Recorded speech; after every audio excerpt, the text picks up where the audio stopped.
24/7 में आप सभी को सुस्वागतम। जी हाँ, जैसे जैसे ग्लोबल वार्मिंग के कारण समुद्र का स्तर बढ़ रहा है, पारिस्थितिकी तंत्र में बदलाव आ रहा है, उस समय वैज्ञानिकों का मानना है कि एक छोटी भी उम्मीद का किरण ये है कि मुहाने पे पाए जाने वाली जौहरीय आर्द्रभूमि कम मीथेन एक शक्तिशाली ग्रीन हाउस गैस का उत्पादन कर सकता है, क्योंकि समुद्री जल का बढ़ता प्रभाव इन आवासों को मीथेन पैदा करने वाले रोमाणुओं के लिए कम अनुकूल बनाता है। हालांकि लॉरेंस बार्कल नेशनल लैबोरेटरी और यूसी बार्कले के जीव विज्ञानियों के शोध से संकेत मिलता है कि ये धारणाएं हमेशा सच नहीं होती है कि 11 आर्द्रभूमि क्षेत्र की माइक्रोबियल, रासायनिक और भूवैज्ञानिक विशेषताओं की जांच करने के बाद टीम ने पाया कि समुद्र जल की थोड़ी मात्रा के संपर्क में आने वाली एक आर्द्रभूमि क्षेत्र आश्चर्यजनक रूप से उच्च स्तर का मीथेन का उत्सर्जन कर रहा था, किसी भी मीठे पानी का स्तर की तुलना में कहीं अधिक। उनके परिणाम जो आप एम सिस्टम्स में प्रकाशित हुआ है संकेत देता है कि प्राकृतिक परिदृश्यों में कितनी ग्रीन हाउस गैस संग्रहित या उत्सर्जित होती है। इसे नियंत्रित करने वाले कारक जितने हमने वो लोग सोचा था, वो लोग बोला जितने हमने सोचा था उससे कई अधिक जटिल और भविष्यवाणी करना कठिन है।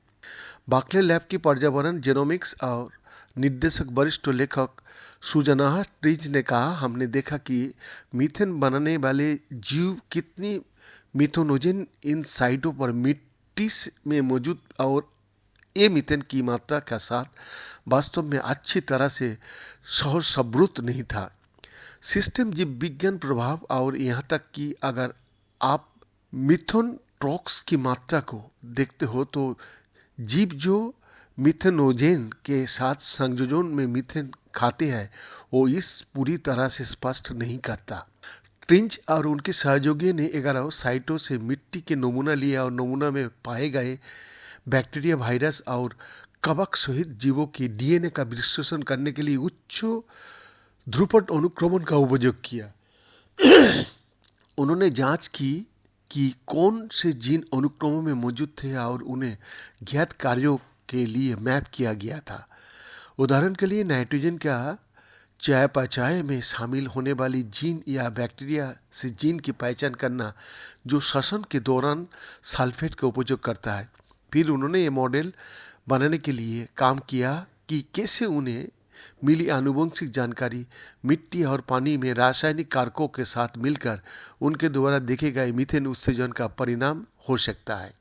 अधिकांश स्थलों पर जो मीठे पानी से लेकर पूर्ण समुद्री जल को खारोपेन तक थे, उत्सर्जित मीथेन की मात्रा खारी पानी की मात्रा से विपरीत रूप से संबंधित थी जो बहकर नदी की पानी में मिल रहा था।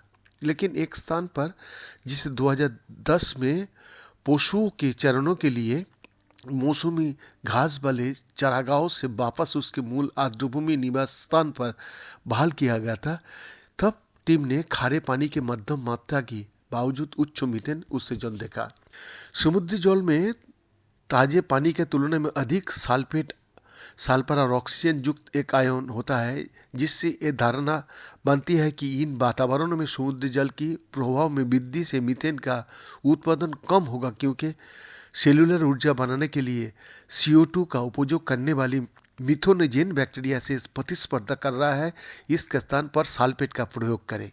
आखिरकार उन लोग बोला, हमने पाया कि कार्बन की तोड़ने वाले और यहाँ तक कि नाइट्रोजन सल्फाइड्स के रूप में जाने जाने वाले जीवों जैसे अन्य जीवाणु समूहों के महत्वपूर्ण प्रभाव थे, और हम मीथेन उत्सर्जन को आसानी से किसी सरल चीज से नहीं समझ सकता। उदाहरण के लिए कितना सल्फेट उपलब्ध है या कितना मिथेनोजेन है, ट्रीज ने कहा। वाह वाह वाह। बीएन का रिपोर्ट, विषय न्यूज 24/7।